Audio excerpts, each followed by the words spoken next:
Ma'asyiral muslimin yang dimuliakan Allah Azza wa Jalla, bergantinya tahun secara usia berarti bertambahlah usia kita, tetapi secara umur maka berkuranglah umur kita. Tetapi banyak orang yang tidak memahami bahawa setiap pergantian tahun itu hakikatnya mengurangi usia, sehingga mereka tidak paham bahawa dia telah dekat usianya, maknanya sudah dekat akan berjumpa dengan Allah Azza wa Jalla. Dari sini Abdullah ibn Mas'ud radhiyallahu an, Abdullah ibn Mas'ud radhiyallahu an, seorang turjumanul Quran atau seorang yang pakar dalam Al-Quran. Beliau mengatakan, "Ma nadimtu ala syai'in nadami ala yaumin gharabat syamsuhu naqasa fihi ajali wa lam yazid fihi amali." Kata Abdullah ibn Mas'ud radhiyallahu anhu mengatakan, tidaklah aku menyesal akan sesuatu daripada penyesalanku atas satu hari yang terbit matahari di situ, sementara berkurang ajalku dan tidak pernah menambah amalanku. Lihat bagaimana Abdullah ibn Mas'ud mengatakan, tidak ada sesuatu yang aku sesali daripada satu hari yang matahari terbit di situ, makin berkuranglah usiaku atau ajalku, sementara tidak bertambah pula amalanku. Itulah para sahabat Nabi SAW menjadikan waktu itu penting bagi mereka. Bahkan dikatakan oleh Hasan Al-Basri rahimahullahu ta'ala, "Adraktu aqwaman kanu ala awqatihim ashaddu minkum hirsan ala darahimikum wa dananirikum." Kata Hasan Al-Basri rahimahullahu ta'ala, aku mendapati sebuah kaum. Hasan Al-Basri seorang tabi'in. Berarti yang dimaksud kaum di sini adalah sahabat Nabi SAW. Aku mendapatkan sebuah kaum, maksudnya para sahabat, yang terhadap waktu-waktu mereka sangat bermanfaat dibandingkan semangat mereka mencari dirham-dirham dan dinar-dinar. Artinya para sahabat Nabi SAW menghabiskan umur mereka, usia mereka dalam rangka beribadah kepada Allah Subhanahu wa taala, sebagaimana kita hari ini menghabiskan waktu hanya untuk mencari uang. Begitulah para sahabat Nabi. Kita lihat hari ini, coba orang cari uang, wah, pontang-panting gak jelas kan gitu. Pagi dah bangun, ayam aja belum bangun. Nanti sore itu dah balik tu kan, dah lelah letih. Sebelum tidur mikir besok mau kerja apa kan gitu. Besoknya bangun gitu lagi. Tak terpikir bagaimana solat dia sudah benar atau tidak, solat atau tidak pun tak terpikir. Lah dulu para sahabat Nabi SAW menghabiskan waktu-waktu mereka untuk beribadah itu seperti orang sekarang menyibukkan diri untuk mencari dunia. Ini yang ngomong siapa? Hasan Al-Basri. Di zaman tabi'in yang ngomong. Harusnya ucapan Hasan Al-Basri ini cocok pada hari ini. Kalau di zaman itu saja orang yang semangat mencari dinar dan dirham mengalahkan ibadah-ibadah, bagaimana hari ini? Begitulah ulama salaf mengajarkan kepada kita agar jangan sampai menyia-nyiakan waktu. Makanya Imam Ibnul Qayyim rahimahullahu ta'ala mengatakan, idha'atul waqti asyaddu minal mauti, lianna idha'atul waqti taqta'uka anillahi wad daril akhirah, wal mautu yaqta'uka anid dunya. Kata Imam Ibnul Qayyim rahimahullahu ta'ala, menyia-nyiakan waktu itu lebih parah dibandingkan orang meninggal. Karena orang yang menyia-nyiakan waktu itu akan terputus dirimu dari Allah dan dari kehidupan akhirat. Tapi orang yang meninggal, orang yang mati itu hanya terputus dari dunia saja. Begitulah ulama salaf.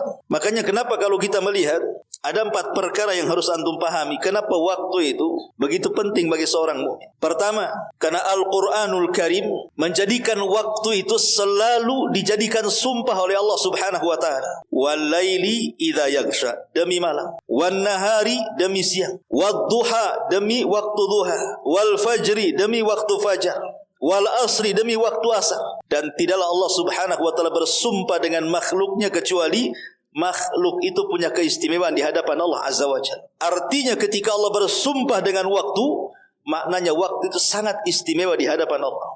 Yang kedua, Nabi SAW mengingatkan bahawa waktu itu sebuah nikmat yang harus disyukuri dan dijaga. Sehingga Nabi SAW sampai mewanti-wanti dalam sabdanya, ni'matani maghbunun fihima kathiru minan nas. Dua nikmat kata Rasul yang suka dilupakan kebanyakan manusia. Kemudian Rasul mengatakan as-sihhatu wal faragh, kesehatan dan waktu luang. Waktu, Rasul menyebutkan nikmat. Karena waktu adalah sebuah nikmat, berarti mensyukuri waktu berarti mensyukuri nikmat Allah Subhanahu wa taala.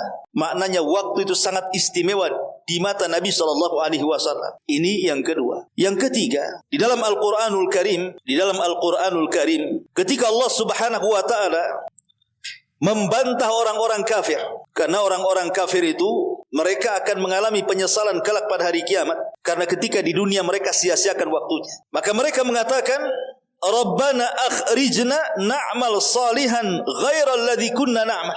Ya Rabb, keluarkan kami dari kehidupan ini, kembalikan kami ke dunia sesaat saja, supaya kita bisa beramal saleh dari amal-amal yang dulu pernah kami tinggalkan. Lihat jawaban Allah, awalam nu'ammirkum ma yatadzakkaru fihi man tadzakkar. Kata Allah, bukankah aku sudah kasih usia panjang? Kemana saja kamu maksudnya begitu? Bukankah aku telah memberikan usia panjang kepada kalian? Kenapa kalian tidak mengambil peringatan dari Allah Subhanahu wa taala? Wa ja'akumun nadhir, padahal pemberi peringatan sudah sampai kepada kalian. Lihat bagaimana Allah Subhanahu wa taala menyalahkan orang-orang kafir karena kelalaian mereka di dunia dan mengingatkan soal waktu. Bukankah aku sudah kasih waktu sama kamu? Kemudian yang terakhir, bahwa waktu ini adalah akan ditanya di hadapan Allah. Setiap hembusan nafas kita itu akan ditanya. Nabi SAW sampai mengatakan, la tazulu qadama abdin hatta yus'al an arba. Tidak mungkin bergeser kaki anak Adam sampai menginjak titian sirat sampai ditanya 4 perkara. Semua bicara waktu. Pertama, an umrihi fi ma'afna, tentang umurnya, kemana kau habiskan. Umur, bicara waktu. Yang kedua, wa an syababihi fi ma'abla, masa mudamu, kemana kau lampiaskan masa muda, bicara tentang waktu. Kemudian wa an ilmihi fi ma'amila fi, tentang ilmu, sudahkah kau amalkan? Mencari ilmu butuh waktu, mengamalkannya pun butuh waktu. Wa an malihi min aina iktasabahu wa fi ma anfaqahu, dan hartanya kemana kau dapat, dari mana kau dapat, kemana pula kau belanjakan. Mencari harta butuh waktu, ikhwan, dan membelanjakan pun butuh waktu. Artinya bahwa 4 perkara ini bicara soal waktu, dan 4-empatnya akan ditanya di hadapan Allah untuk mempertanggungjawabkan semuanya. Masalahnya, ikhwan, kalau kita cerita tentang waktu, ada 4 perkara juga yang harus antum paham. Pertama, waktu itu qasir. Waktu itu teramat sangat pendek bagi kita. Memang kalau kita melihat sejarah dari zaman Adam diturunkan ke bumi sampai hari ini akan terjadi kiamat. Kita bicara tentang umur dunia, akan ada kiamatnya. Artinya dunia ini fana. Tetapi dunia yang fana, yang pendek ini, yang ada batasnya ini, akan lebih pendek lagi kalau seandainya dihitung dengan umur manusia. Kalau seandainya di antara kita di usia 30 tahun meninggal dunia, ya dunia bagi dia 30 tahun sajalah. Kalau di antara kita di usia 40 tahun meninggal, ya dunia bagi dia 40 tahun saja. Atau boleh jadi mungkin agak panjang sedikit lah. Di usia 70 tahun dia meninggal, ya dunia hanya 70 tahun saja. Yang kasihan itu yang baru brojol kemudian mati, nggak sempat menghirup dunia tuh. Ya dunia bagi dia segitu saja, kan begitu. Maknanya dunia ini qasir. Waktu itu pendek, nggak terasa waktu itu kan. Cobalah antum merasakan hari. Dulu saya masih ingat kecil-kecil dulu kan, rasanya lama waktu itu. Lama kali kan waktu dari pagi ke zuhur, zuhur ke asar, asar ke maghrib itu lama kali kan. Sekarang ini subhanallah, tahu-tahu zuhur. Habis zuhur mau tidur-tidur sebentar, azan asar pula. Sudah azan asar lagi duduk-duduk, maghrib pula, dah malam isya gitu ya. Cepat sekarang ini. Dulu rasanya belum menikah, sekarang pula sudah punya istri, punya anak, punya cucu, dan ngaca uban semua. Dari sini menunjukkan bahwa waktu itu pendek dan mendekati kiamat itu makin cepat. Ya. Kemudian yang kedua yang harus dipahami, selain waktu itu adalah sesuatu yang pendek bagi manusia, di mana akan bergerak dengan cepat, bahwa waktu juga yang kusu atau yang qadisarian juga berjalan dengan sangat cepat sekali. Sudah pendek, cepat. Kemudian yang lebih parah lagi adalah annal waqta la yaud, dan waktu yang sudah berlalu tidak mungkin kembali, itu masalahnya. Sudah pendek, pertama, kedua cepat, ketiga tidak bisa pula diputar lagi. Makanya ada seorang penyair Arab mengatakan, laitas syabab ya'udu yauman. Nanti seseorang yang kemudian sudah tua, dia berangan-angan ingin muda kembali. Mustahil lah orang ingin muda kembali. Makanya ada dua perkara yang sangat ditakuti manusia itu. Satu, kematian, dan dua, ketuaan biasanya. Padahal Buya Hamka mengatakan bahwa orang yang takut kematian itu adalah kebodohan. Karena setakut-takutnya orang akan kematian itu pasti dia mati. Bagaimanapun antum takut kematian, pasti antum mati. Karena kematian itu kan tidak melihat orang, ikhwan. Kematian itu tidak melihat orang. Kematian itu akan menyasar kepada siapa saja. Apakah anda seorang pejabat, apakah anda orang kaya, apakah anda orang sehat, apakah anda orang muda, semua sama. Kematian itu semua, anak bayi aja bisa mati. Jadi tidak perlu ditakutkan kematian itu. Pasti kita akan mati. Walaupun kan kita hanya sekedar antrian mati saja. Kemarin si Anu, sekarang tak tahu hari ini. Malam ini tak tahu pula siapa kan itu. Kan tidak ada yang tahu kematian itu. Siapa yang tahu kematian itu? Tidak ada. Karena ulama mengatakan bahwa kematian itu adalah sirrullahi azza wa jal. Rahasia Allah. Kematian itu rahasia Allah. Allah rahasiakan. Kenapa Allah rahasiakan? Supaya kita persiapan. Sebab kalau seandainya kematian itu ada pemberitaan, ada pemberitahuan, ya ada enaknya ada tidak kan gitu. Enaknya apa? Persiapanlah antum kan itu. Kalau umpamanya antum ditakdirkan sudah tahu nih, usia antum 60, sekarang sudah 40, kan masih ada lah kan gitu 20 tahun antum bisa persiapan. Tak enaknya ini kalau seandainya usia antum 59 9 bulan, sementara jatahnya 60 tuh. Itu yang was-was tuh. Besok mati saya, besok mati. Masyaallah muslimin yang dimuliakan Allah Azza wa Jalla. Artinya bahwa kematian sesuatu yang sangat ditakutkan. Yang kedua, tua. Banyak orang yang takut dengan ketuaan. Makanya ada istilah anak muda tua-tua keladi kan itu. Tua itu makin jadi dia. 70 tahun pun masih disemir warna hitam aja. Lupa dia kalau sudah tua itu kan. Bertingkah pula itu orang tua. Ya, karena dia takut kalau dia tua mendekati kematian. Masyaallah muslimin yang dimuliakan Allah Azza wa Jalla. Jadi waktu itu tidak boleh kembali. Makanya kata Hasan Al-Basri rahimahullahu taala, yang kemarin sudah tidak mungkin kita kembali. Yang akan datang belum tentu juga kita akan dapati. Berarti yang ada kesempatanlah waktu yang sekarang kita lalui gitu. Kalau yang kemarin mustahil lah kita akan kembali. Yang akan datang pun belum tentu kita dapati. Sekarang ini yang kita lalui. Ya.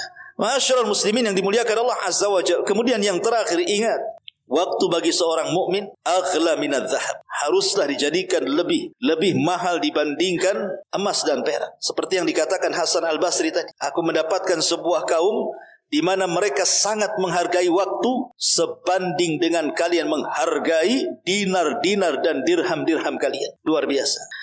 Masyaallah muslimin yang dimuliakan Allah Azza wa Jalla. Dan waktu bagi seorang mukmin itu terbagi menjadi dua kan. Waktu itu terbagi menjadi dua. Ada yang merupakan asal, ada yang merupakan cabang. Yang merupakan asal, bahwa asal diciptakan waktu oleh Allah untuk kita, untuk apa? Untuk ibadah. Wa ma khalaqtul jinna wal insa illa liya'budun. Itu asalnya kita diciptakan. Dan diciptakan waktu kepada kita, asalnya kita disuruh menggunakan waktu itu untuk beribadah kepada Allah Azza wa Jalla. Adapun cabangnya, boleh jadi mungkin kita untuk melampiaskan syahwat kita, tetapi kepada perkara-perkara yang mubah.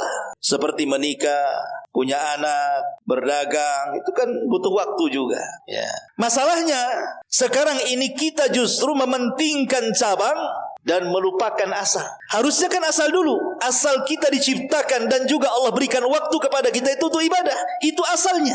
Adapun cabangnya kemudian kita habiskan waktu dengan perkara-perkara mubah. Jangan cerita haram, perkara-perkara mubah dulu. Dengan menikah, dengan punya anak, dengan ngobrol sana, ngobrol sini, berkawan, jalan sana, jalan sini, kuliner, dan lain sebagainya. Anggaplah yang mudah-mudah. Tapi kebalikannya justru hari ini justru yang cabang dijadikan asal, yang asal pula dijadikan cabang. Kita lupa bahwa waktu yang Allah berikan kepada kita untuk beribadah, tetapi yang kita ingat cabangnya, kita gunakan waktu untuk perkara-perkara yang tidak ada faedahnya. Apalagi kemudian sampai menghabiskan waktu-waktu yang diharamkan Allah Azza wa Jalla. Semua akan dipertanggungjawabkan di hadapan Allah Azza wa Jalla. Ma'asyiral muslimin, wal muslimat rahimani wa rahmakumullah. Lalu apa maknanya? Saya cerita tentang keutamaan waktu dan juga pentingnya sebuah waktu bagi seorang mukmin. Karena pergantian tahun yang kita lalui dari kemarin tahun 1444 Hijriah dan sekarang menjadi 1445 Hijriah. Artinya jangan sampai kemudian tahun ini tidak lebih baik daripada tahun kemarin. Al-Imam Ghazali rahimahullahu taala mengatakan, "Man kana yaumuhu khairan min amsihi fahuwa rabih. Wa man kana yaumuhu mithla amsihi fahuwa khasir. Wa man kana yaumuhu syarran min amsihi fahuwa halik." Apa kata Imam Ghazali? Siapa yang hari ini lebih baik daripada hari kemarin, beruntunglah dia. Siapa yang hari ini sama saja dengan hari kemarin, rugilah dia. Siapa yang hari ini lebih buruk dibandingkan hari kemarin, binasalah dia. Lihat bagaimana dalamnya perkataan Imam Ghazali. Siapa yang hari ini lebih baik dibandingkan hari kemarin, berarti orang beruntung dia. Artinya dia bisa mengambil pelajaran dari waktu yang sudah berlalu bagi dia. Siapa yang hari ini sama saja, enggak ada perubahan, yang tidak menambah kebaikannya, enggak menambah pula keburukannya, sama saja begitu aktivitasnya, maka rugi dia. Karena dia tidak bisa mengambil pelajaran dalam hidupnya. Berjalannya waktu artinya kan, kalau orang naik kuda balap ikhwan, tentu semakin dekat dengan finish itu akan semakin cepat memacu supaya dapat juara. Artinya ketika bertambahnya waktu, kemudian berkurangnya usia kita, dekatnya dengan ajal, harusnya kan semakin dipacu tuh. Kalau sama saja apa bedanya? Makanya kemudian Imam Ghazali mengatakan, "Wa man kana yaumuhu syarran min amsihi fahuwa halik." Barang siapa yang hari ini justru lebih jelek kondisinya dibandingkan hari kemarin, binasa orang ini.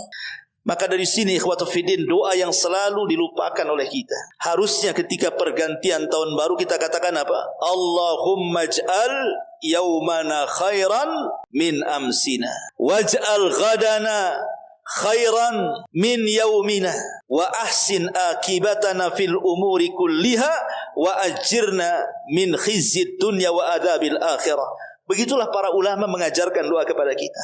Ya Allah, jadikan hari ini tahun baru lebih baik daripada tahun kemarin. Ya Allah, jadikan besok lebih baik daripada hari ini. Ya Allah, perbaikilah akibat setiap perkara-perkara yang pernah aku lakukan dan berikan pahala dan jauhkan kami dari setiap kehinaan dunia dan azab akhirat. Itulah doa yang diajarkan Rasul sallallahu alaihi wasallam. Makanya Rasul SAW para sahabat Rasul apabila terjadi pergantian tahun itu atau pergantian bulan, mereka mengatakan apa? Allahumma ahillahu alaina bil amni wal iman wassalamati wal islam wat taufiq lima yuhibbu rabbuna wa yarda. Itu doa yang harus kita ucapkan harusnya ketika pergantian tahun baru, minta kondisi kita lebih baik dibandingkan kemarin. Ini sebagai muqaddimah. Kalau mau tidurnya panjang berarti isinya lebih panjang ya. Ngantuk gak apa-apa, asal jangan tidur. Ma'asyiral muslimin yang dimuliakan Allah Azza wa Jalla, kita tahu bahwa pergantian tahun itu identik dengan kalender Hijriah. Dari mana munculnya Hijriah?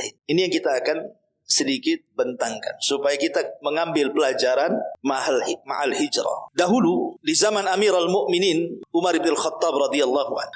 Umar bin Khattab radhiyallahu an satu hari menerima surat resmi lah, surat negara dari daerah ke pusat. Lah surat itu yang menulis adalah Abu Musa al-Ash'ari radhiyallahu an. Surat kenegaraan. Biasa kan murasalah dari daerah ke pusat. Karena di zaman Umar itu Islam sudah terbentang sampai ke daratan Persia, ya, ke Yaman, ke Mesir, kemana-mana.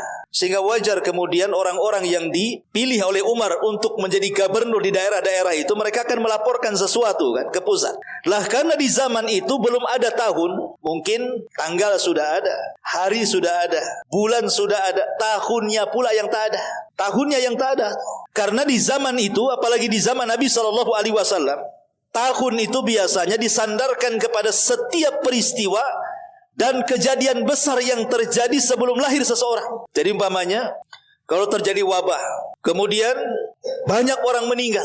Boleh jadi mungkin 50 hari setelah terjadinya wabah yang banyak orang meninggal itu, lahirlah kita di situ. Berarti nanti tahun kelahirannya disebut tahun wabah. Seperti ketika Nabi SAW meninggal pamannya Abu Talib dan juga Khadijah dalam satu waktu, dalam satu tahun, Maka tahun kematian Abu Talib dengan kematian Khadijah disebut Amul Hazni, tahun kesedihan. Atau sebelum lahirnya Nabi SAW 50 hari terjadi perang gajah. Abraha menyerang Mekah, kan begitu ya. Akhirnya kemudian Allah katakan wa arsala alaihim tayran ababil. Allah hancurkan mereka dengan burung-burung ababil. Akhirnya Allah binasakan tu pasukan gajah. Maka 50 hari atau 1 bulan setengah kurang lebih lahirlah Nabi SAW. Lahirnya Rasul SAW selalu dinisbatkan kepada tahun gajah. Karena memang belum punya tahun kita. Kebanyakan di zaman dulu itu masih mengacu kepada tahun yang dibuat oleh orang-orang kafir, ya, mengadopsi dari orang-orang Romawi menggunakan penanggalan Masehi. Sehingga kemudian di zaman Amirul Mukminin Umar bin Khattab radhiyallahu anhu, Abu Musa al-Asy'ari ini berada di Syam. Dia mengirim surat kepada Umar bin Khattab dan tidak ditulis tahunnya, tanggalnya, bulannya ditulis, tahunnya tak jelas. Tahun apa ini, kan begitu. Sehingga Umar tidak tahu ini surat kapan, apa surat tahun kemarin, apa surat tahun ini, karena tidak jelas tahunnya. Makanya kemudian akhirnya karena ketidakjelasan itulah, maka akhirnya para sahabat pun berkumpul datang kepada Umar bin Khattab radhiyallahu an supaya Amirul Mukminin membuat penanggalan bagi Islam. Kalau bisa Islam punya almanak sendirilah. Jangan mengikuti kepada almanaknya orang-orang Romawi menggunakan almanak Masehi. Berkumpul para sahabat. Akhirnya di antara mereka ada yang berusaha untuk memberikan ide bagaimana kalau seandainya kita buat penanggalan dalam Islam tahunnya dimulai dari kelahiran Nabi. Tapi Umar bin Khattab radhiyallahu an kayaknya kurang setuju, maka ditolak pendapat itu. Kemudian akhirnya diajukan bagaimana kalau seandainya dimulai daripada turunnya wahyu, nuzulul Quran. Tapi Umar pun nampaknya tidak setuju. Coba kalau seandainya dari nuzulul Quran, kan nanti tahunnya bukan tahun Hijriah tapi tahun nuzulul Quran, 1 nuzulul Quran, 2 nuzulul Quran, kan begitu ya? Atau kalau dari kelahiran Rasul jadi 1 maulid, 2 maulid gitu ya. Kemudian sebagian mereka mengatakan bagaimana kalau seandainya dari kematian Rasul saja. Tapi Umar bin Khattab juga kayaknya kurang setuju. Coba kalau dari kematian Nabi SAW itu bukan tahunnya, bukan 1 Hijriah, itu jadi 1 takziah jadinya. Ya, takziah orang mati kan sedih aja kan. Nggak ada orang bahagia lagi. Mungkin kalau dari kelahiran Rasul tidak ada tuh main petasan tuh. Ya, pergantian tahun tuh tidak ada orang makan-makan, yang ada nangis saja kan. Ini tahun baru takziah ini kan. Orang mati ini jangan dirayakan kan itu ya. Akhirnya kemudian Ali bin Abi Thalib radhiyallahu anhu mengatakan Utsman bin Affan memberikan ide bagaimana kalau diambil dari hijrahnya Nabi. Dan ada yang mengatakan itu pendapat Umar sendiri. Alasannya kenapa? Karena hijrah itu adalah farraqat bainal haqqi wal batil. Umar setuju. Kenapa Umar setuju dengan hijrah Nabi? Kata Umar radhiyallahu an, karena hijrah itu membedakan antara hak dan yang batil. Farraqat bainal haq wal batil. Karena dengan hijrah itu terpisahkan mana yang hak, mana yang batil. Di mana dulu kaum muslimin tertindas di kota Madinah, di kota Mekah. Setelah hijrah ke kota Madinah menjadi berkuasa, merdeka. Ketika di Mekah mereka tidak bisa mengamalkan ibadah sesuka mereka, kan begitu. Karena mereka akan dirongrong oleh penduduk Mekah. Tapi ketika sampai kemudian di kota Madinah, mereka beribadah sebebas-bebasnya mereka. Di Mekah kaum muslimin tertindas. Ketika di Madinah mereka kuat dan bisa menyerbu balik. Akhirnya terjadi Fathu Mekah. Di Mekah tidak punya negara. Di Madinah akhirnya punya negara walaupun berbasis kota. Di Mekah tidak bisa melancarkan Islam sesuka hati. Tapi di Madinah Rasul bisa menyebarkan Islam ke seantero dunia. Disuratinya Raja Romawi Herakli. Disuratinya Raja Persia Kisra. Disuratinya Muqawqis yang ada di Mesir. Sampai ke Ethiopia Najasyi kan itu ya. Sampai akhirnya Islam berkembang dari kota kecil Madinah Al-Munawwarah sampai ke seantero dunia, sampai ke Masjid Al-Fajri. Ya kan? Ini faedah hijrah namanya. Makanya Umar senang tuh dengan kalimat hijrah. Aku setuju. Kita ambil dari hijrahnya Nabi. Makanya kita kenal 1 Hijriah, 2 Hijriah, 3 Hijriah, sekarang sudah 1445 Hijriah. Artinya sudah 14 abad kita berpisah dengan Nabi SAW. Masalahnya, sering saya ulang-ulang nih, ikhwan. Terjadinya hijrah Nabi SAW, biar antum paham, itu di bulan Rabiul Awal. Rabiul Awal itu terjadi 3 peristiwa besar dalam sejarah. Kalau kita masuk di bulan Rabiul Awal, kita diingatkan dengan 3 sejarah. Pertama, lahirnya Rasul. Yang kedua, hijrahnya Rasul. Yang ketiga, wafatnya Rasul. Tiga-tiganya terjadi di Rabiul Awal. Seolah-olah bulan Rabiul Awal ini menyingkat sejarah awal, tengah, akhir. Lahir, hijrah, wafat. Dan itu kan globalnya kehidupan Nabi. Pertanyaannya, kenapa tahun baru hijrah itu, tahun baru Islam ini tidak diambil di bulan Rabiul Awal? Kan peristiwa hijrah itu kan di Rabiul Awal kan? Harusnya tahun baru Islam itu jatuhnya 1 Rabiul Awal kalau melihat sejarah hijrah. Karena terjadinya hijrah itu bukan di Muharram. Muharram tidak ada sejarah hijrah.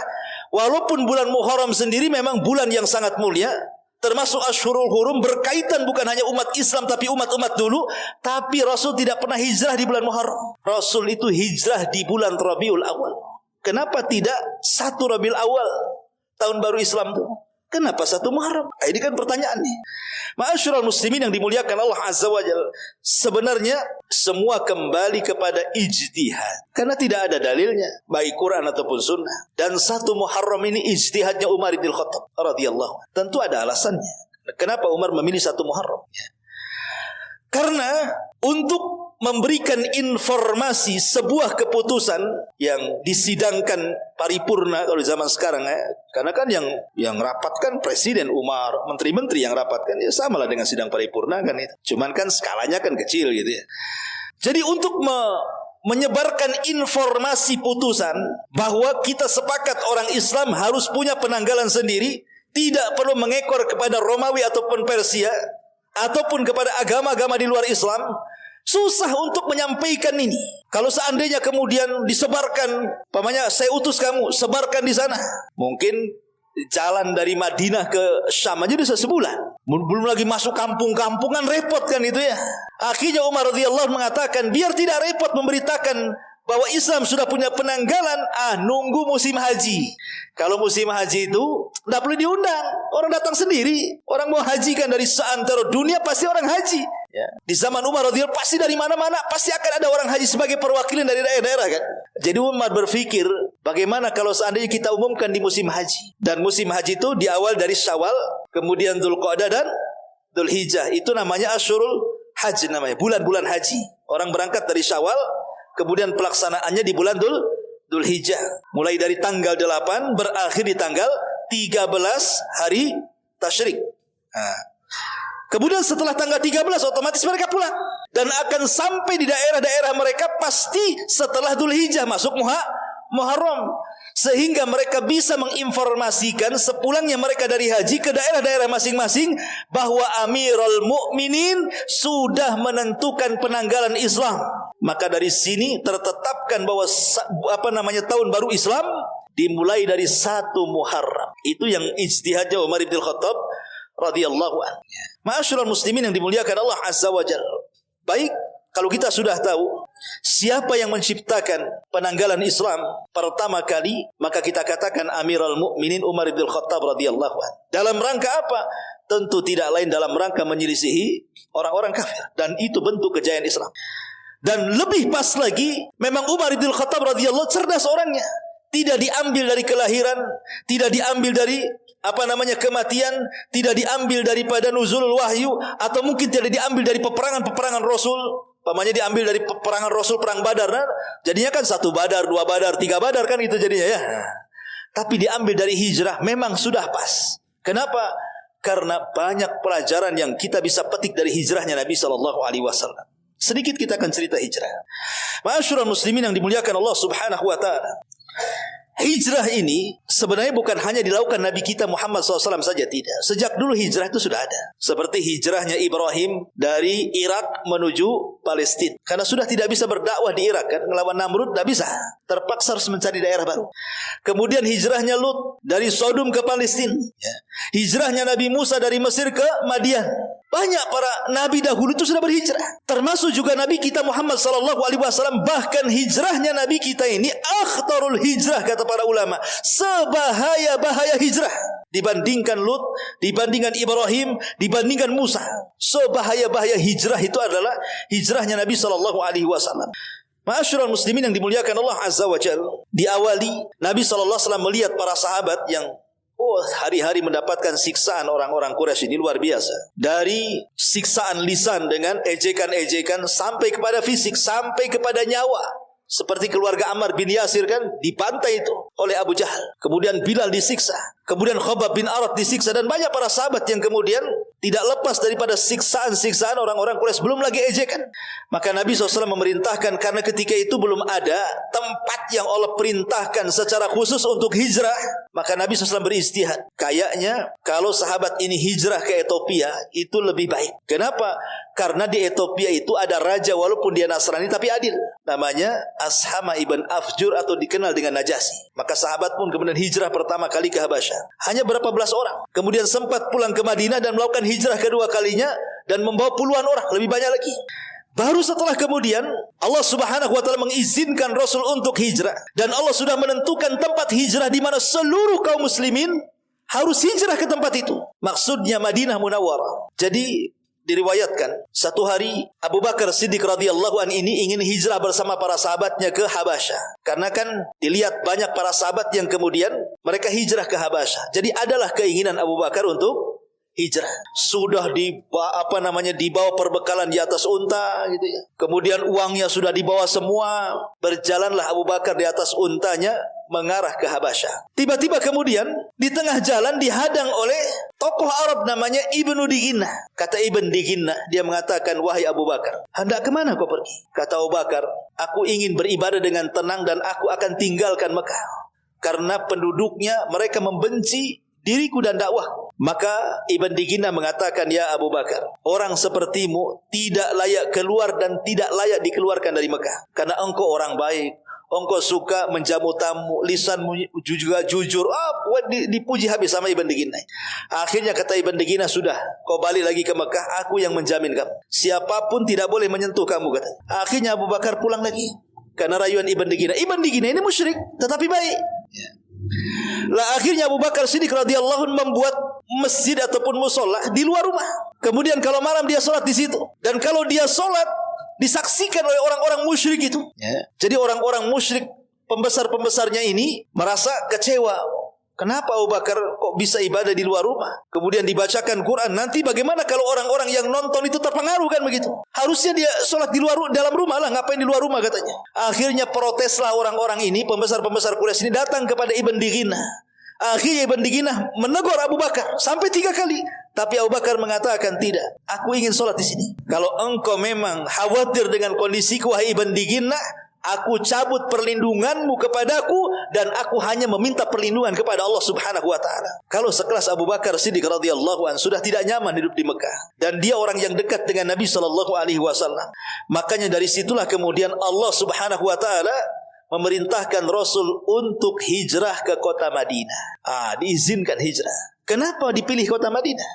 Kenapa mesti kota Madinah? Pertama karena ketika Nabi SAW kedatangan jemaah haji dari Yathrib atau Madinah, kemudian mereka tertarik masuk Islam, kemudian mereka pun melakukan pembayatan 2 kali yang disebut dengan Bai'ah Aqabah pertama dan Bai'ah Aqabah kedua.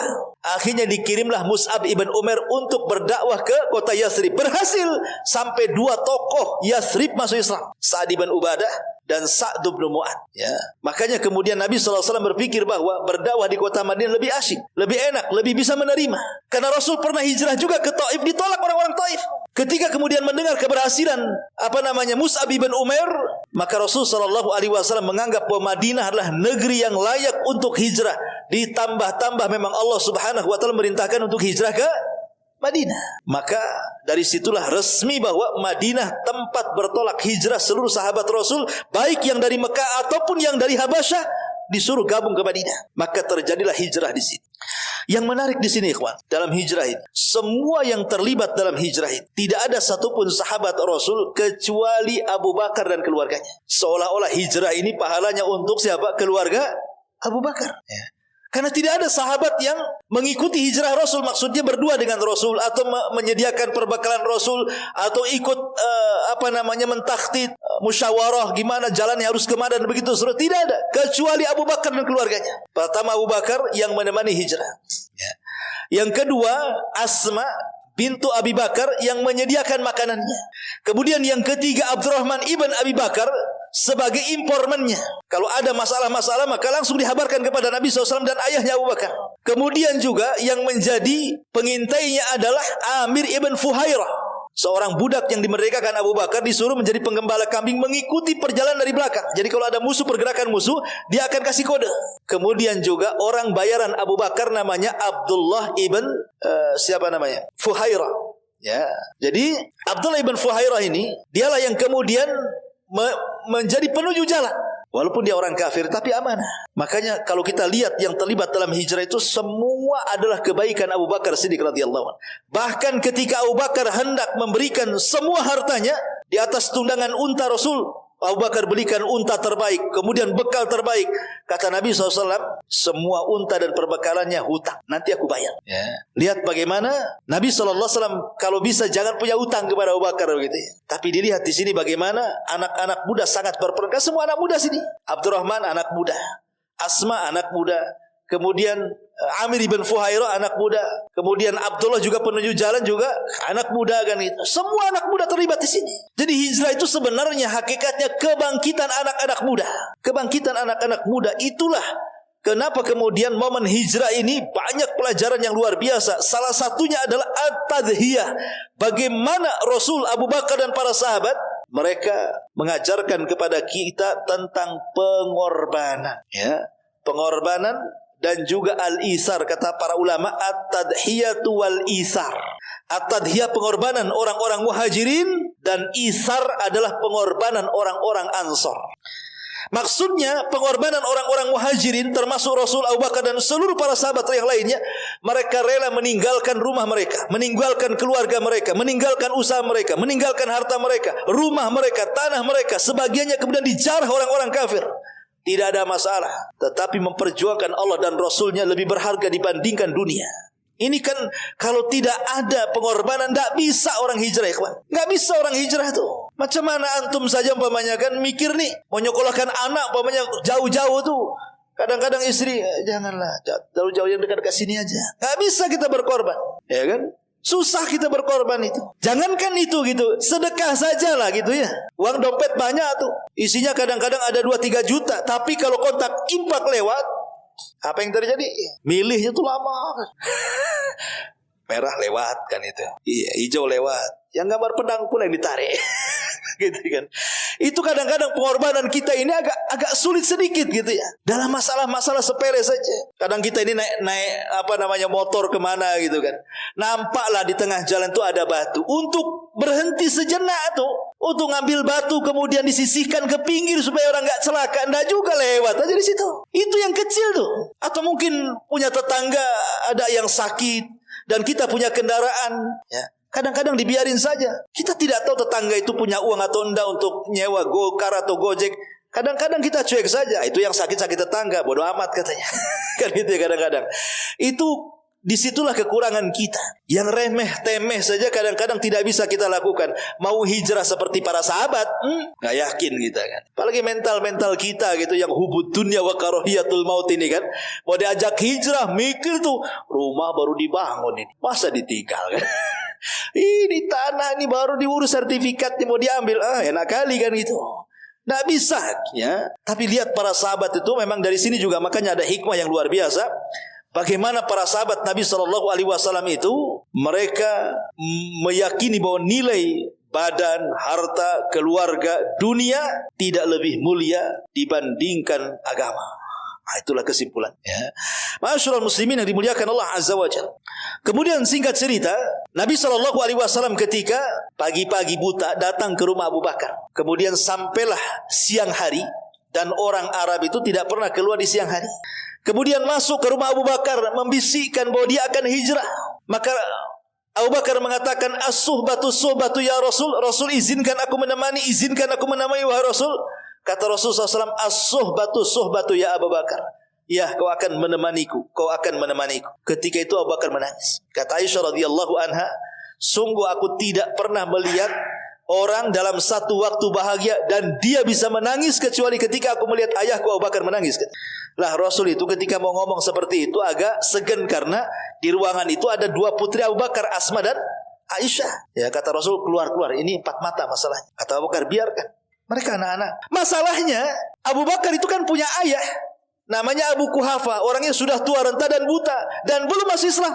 Mendengar bahwa Abu Bakar itu membawa seluruh hartanya untuk mendanai hijrahnya Nabi SAW, sempat dia marah. Dia panggil Asma dan mengatakan, ya Asma, apakah ayahmu Abu Bakar itu membawa emasnya? Karena ingat Abu Bakar itu kan dikenal dengan tajirul zahab. Dia pedagang emas. Bisnisnya Abu Bakar itu pedagang emas, tajirul zahab. Jadi Abu Quhafa ngomong, apa emas-emas yang dibawa semua sama anakku, katanya. Wahai Fatimah. Fatimah cerdas. Diambilnya karung, diisinya batu, kemudian diletakkan di depannya Abu Quhafa. Namanya Abu Quhafa ini kan buta. Dirabakan, nah tengok, masih banyak. Padahal isinya batu koral. Kan itu kan dibohongi sama Asma kan gitu ya.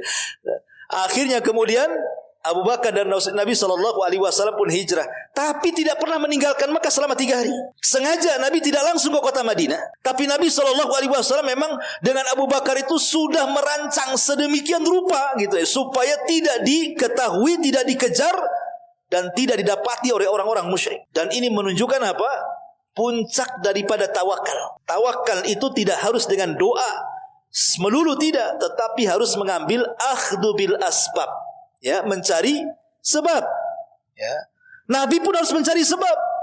Jalannya kemana, bagaimana supaya tidak dikejar, sembunyi di mana, kira-kira aman, semua diperhitungkan tuh. Makanya kalau antum kemudian usaha, sudah berdoa kepada Allah, kemudian dirancang secara matang, pasti akan berhasil. Ya kalaupun tidak berhasil, ya sudah nasib lah gitu. Itu ya. Tapi umumnya kalau sudah dirancang sedemikian rupa, kemudian tawakal kepada Allah, insya Allah pasti berhasil. Kadang-kadang kita ini modal ada, tawakal tak ada.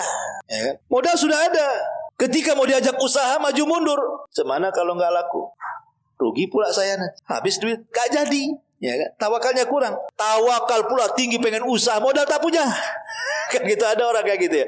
Tapi kalau tawakalnya sudah ada, modalnya sudah ada, jalan. Bismillahirrahmanirrahim. Karena keberhasilan itu dari 2, doa dan usaha. Ya. Maka Rasul mengajarkan itu. Karena sebenarnya kalau Allah mau, ngapain Rasul harus berjalan berhari-hari dari Mekah ke Madinah? Datangkan buruk sajalah sebentar. Pinjamkan buruk, langsung ke Madinah. Pusinglah orang-orang itu kan. Kan ketika peristiwa Isra Mi'raj pakai buruk kan, sebentar saja dari Mekah ke Palestina. Kenapa kemudian dalam peristiwa hijrah ini Rasul tidak pakai buruk?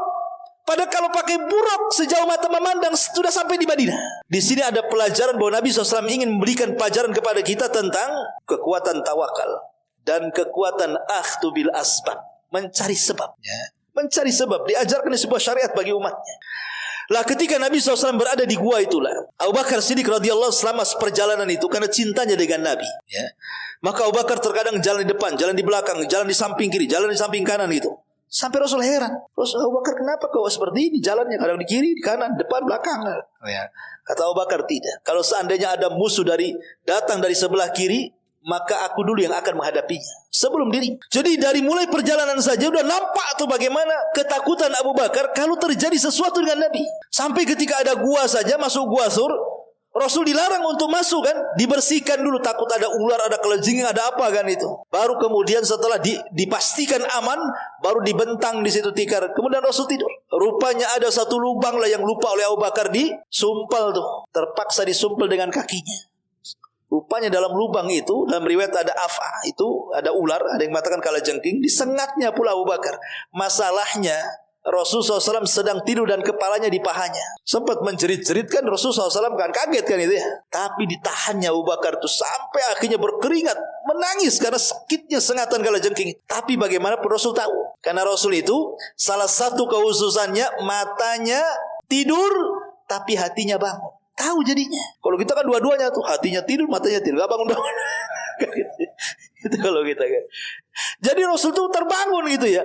Subhanallah, ketika melihat menggigil Abu Bakar, Rasul tahu paling Abu Bakar ini tersengat sesuatu. Maka disitulah tampak mukjizat Nabi SAW. Apa itu? Langsung Rasul meludahi bekas gigitannya itu. Langsung sembuh ikhwan. Subhanallah. Ya. Dan antum tak boleh nyoba-nyoba. Ya. Sini saya ludahi kan. Makin di off nama. Kan gitu ya.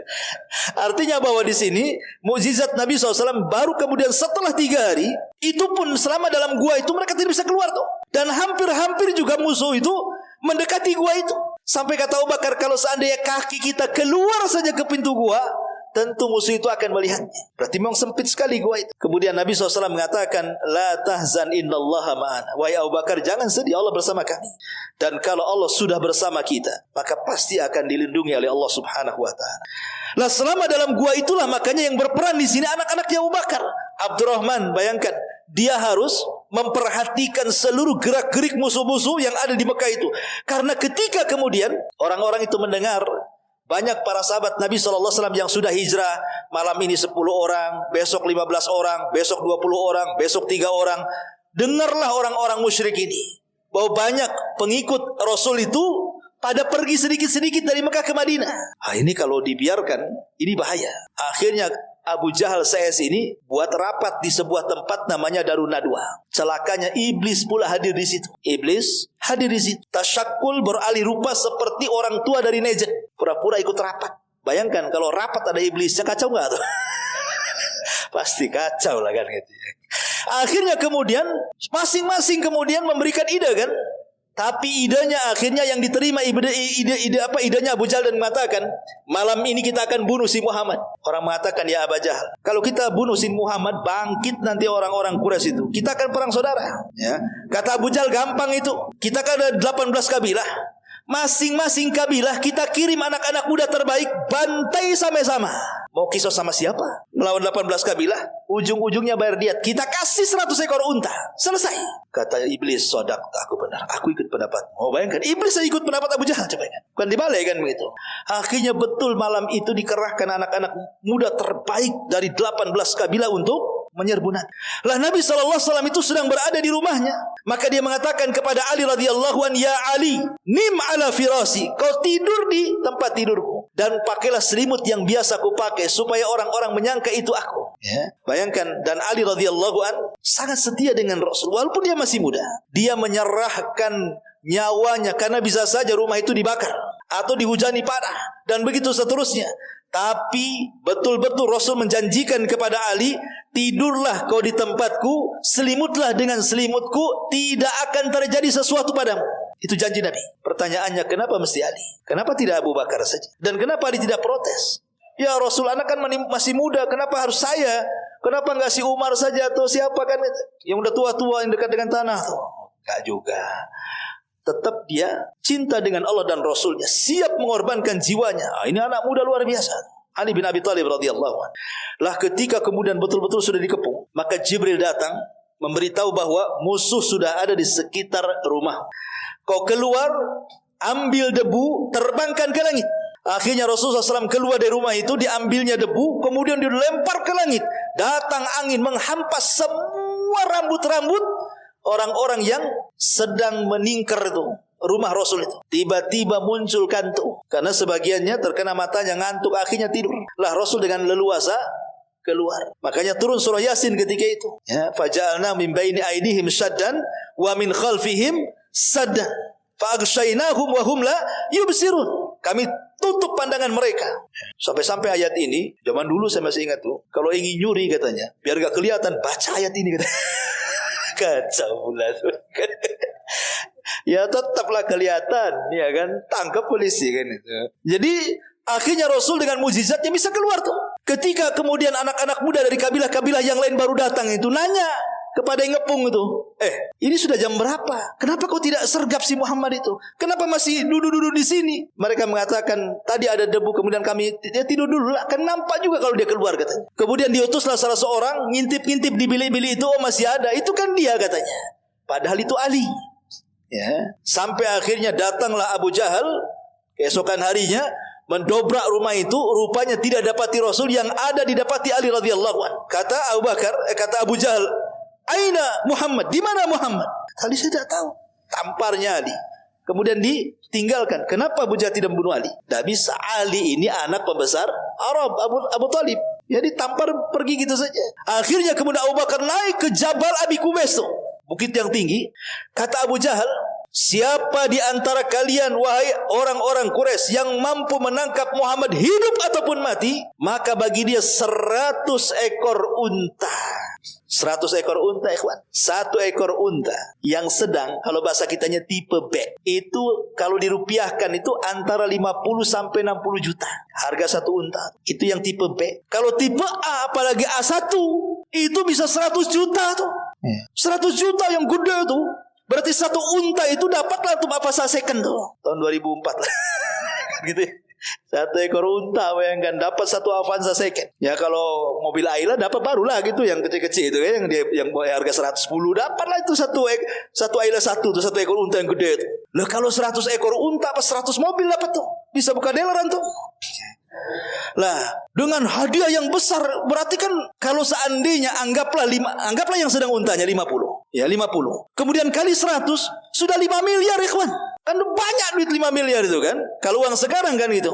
Siapa yang tidak tergiur? Wah, anak muda sibuklah mencari Nabi SAW itu. Lah ketika Nabi SAW betul-betul sudah meninggalkan Mekah, rupanya adalah satu pasukan Abu Jahal ini berhasil menyusul Nabi. Namanya Suraqah ibn Malik namanya. Suraqah ibn Malik. Tapi ketika kemudian hampir menyusul Nabi SAW, tiba-tiba kudanya terperosok. Dia pun jatuh, pedangnya mental, kemudian diambil Nabi SAW. Akhirnya Suraqah pun tidak bisa apa-apa. Kemudian Rasul menawarkan keislamannya, tapi Suraqah kemudian menolaknya.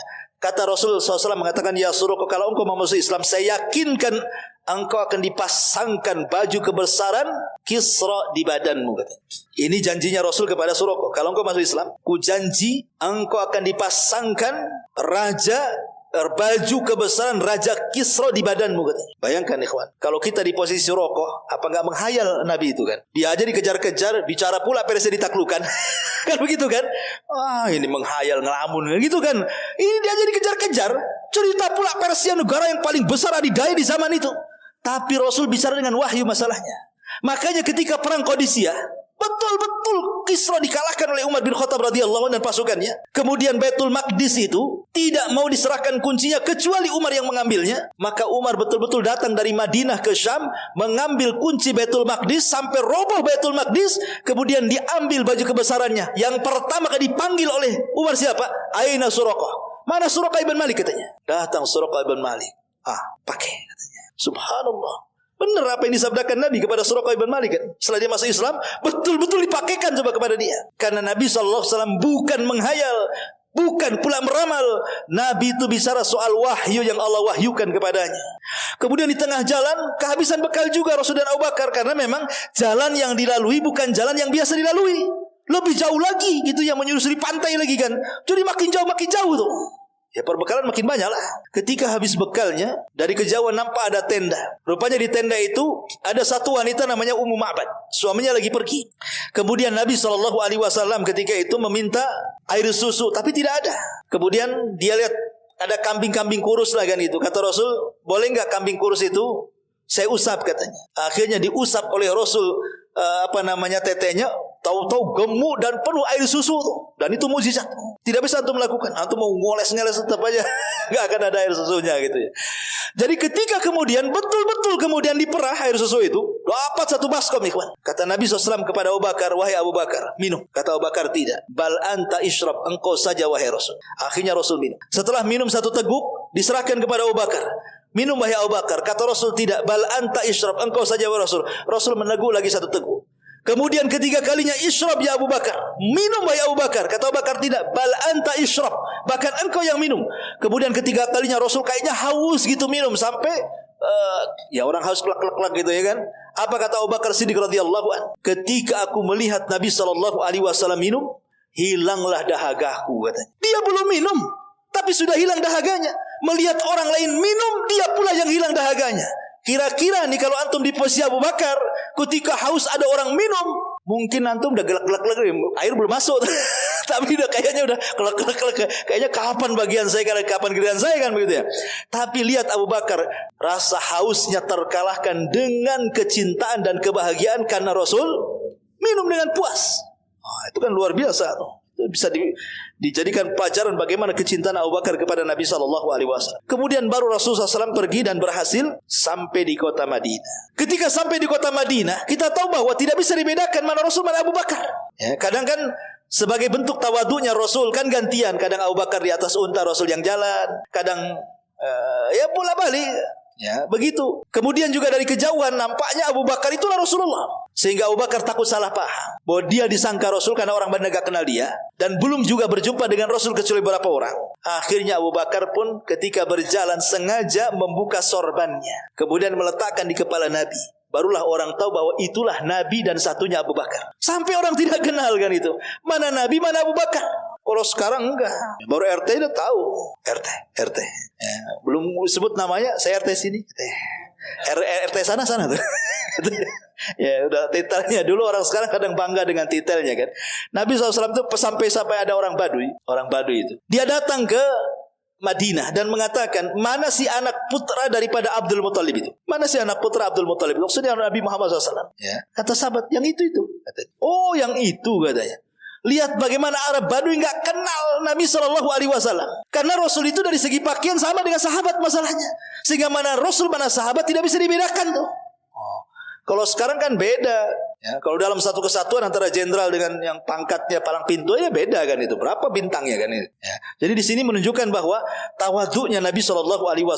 Dan di antara pelajarannya di sini bagaimana keikhlasan yang diajarkan Rasul sehingga hijrah ini menanamkan tawakal kuat, tauhid yang kuat untuk memperjuangkan li'la'i kalimatillah, untuk meninggikan kalimat Allah. Maka dengan hijrah ini akhirnya Rasul membuat masjid yang tadinya tidak punya masjid, dibuatnya masjid di Kubah dan Masjid Nabawi didirikan di kota Madinah. Kemudian mempersaudarakan orang-orang Muhajirin dan Ansar. Kemudian juga Nabi SAW menanamkan kecintaan kepada Allah dan Rasulnya sampai akhirnya tersebarlah Islam dan menjadi kekuatan besar. Maka ketika mendekati ajal Nabi SAW di tahun 9, Nabi SAW berhasil kemudian membebaskan kota Mekah. Maka di tahun itu terjadi Amul Wufud. Ya, hari di mana dari kabilah-kabilah datang kepada Rasul dan mengislamkan diri-diri mereka, misdaq pembenaran firman Allah Subhanahu wa taala, "Idza jaa nasrullahi wal fath wa ra'aitan nas yadkhuluna fi dinillahi afwaja fasabbih bihamdi rabbika wastaghfir innahu kana tawwaba." Wallahu alam, mudah-mudahan tahun baru ini bisa menjadi pelajaran bagi kita lebih baik dibandingkan tahun kemarin, dan fenomena hijrah Nabi SAW menjadikan ibrah dan pelajaran untuk lebih semangat lagi hijrah. Kalau hijrah dari Batam ke Madinah sudah tidak ada lagi, karena Rasul mengatakan la hijrata ba'dal fathi, tidak ada hijrah setelah Fatu Mekah, tetapi hijrah dari yang baik, dari yang buruk ke yang baik gitu ya. Hijrah dari lingkungan yang kita tidak bisa mengamalkan sunnah kepada lingkungan yang bisa mengamalkan sunnah. Kemudian hijrah dari merubah akhlak yang tidak baik menjadi akhlak yang baik. Maka itu akan senantiasa tegak sampai kiamat dibangkitkan. Itulah makna ma'al hijrah. Subhanakallah bihamdika asyhadu an la ilaha illa anta astaghfiruka wa atubu ilaik. Allahu ta'ala alam. Assalamualaikum warahmatullahi wabarakatuh.